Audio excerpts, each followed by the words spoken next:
मकर संक्रांतीचा आनंद घ्या, पण नायलॉन मांजा टाळा.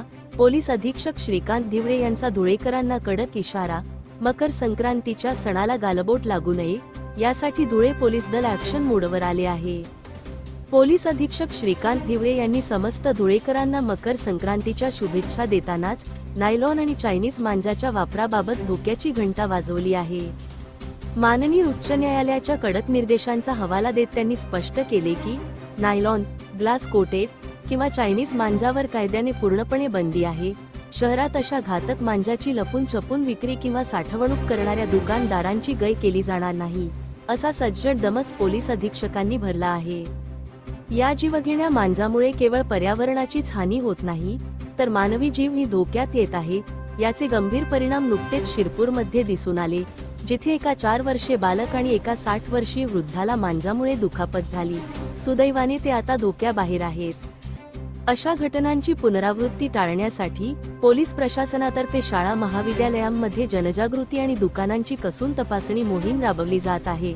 त्यामुळे नागरिकांनी कायद्याचा सन्मान राखावा आणि कोणत्याही परिस्थितीत प्रतिबंधित मांजाचा वापर करू नये, असे कळकळीचे आवाहन श्रीकांत धिवरे यांनी केले आहे. धुळे क्राईम न्यूजसाठी अब्दुल रहमान मलिक, धुळे. धुळे पोलीस विभागातर्फे मकर संक्रांतीच्या मी सर्व धुळेकरांना मनापासून शुभेच्छा देतो.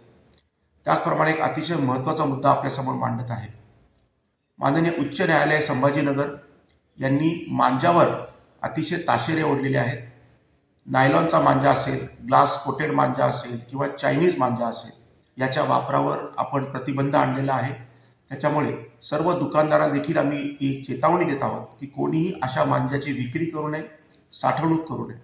आपल्याला माहिती असेल की काल शिरपूर शहरमध्ये एका 7 वर्षाच्या मुलाला मांजाने एक कट झाला होता. आता तो आउट ऑफ डेंजर आहे, परंतु याच्याने पर्यावरणाला देखील मोठ्या प्रमाणात हानी होते आणि मनुष्य हानी देखील मोठ्या प्रमाणात होते. माननीय उच्च न्यायालय अतिशय याच्या बाबतीत स्ट्रिक्ट आहेत. पोलीस विभागातर्फे देखील याच्यामध्ये आम्ही सर्व दुकानांची चेकिंग केलेली आहे आणि शाळा आणि महाविद्यालयामध्ये देखील जाऊन आम्ही याच्याबद्दल अवेअरनेस मोठ्या प्रमाणात करत आहोत. तरी सगळ्या धुळेकरांना एक आवाहन करण्यात येत आहे की कोणीही ग्लास कोटेड मांजा, नायलॉन मांजा, चायनीज मांजा याचा वापर करू नये, असे आवाहन करण्यात येत आहे.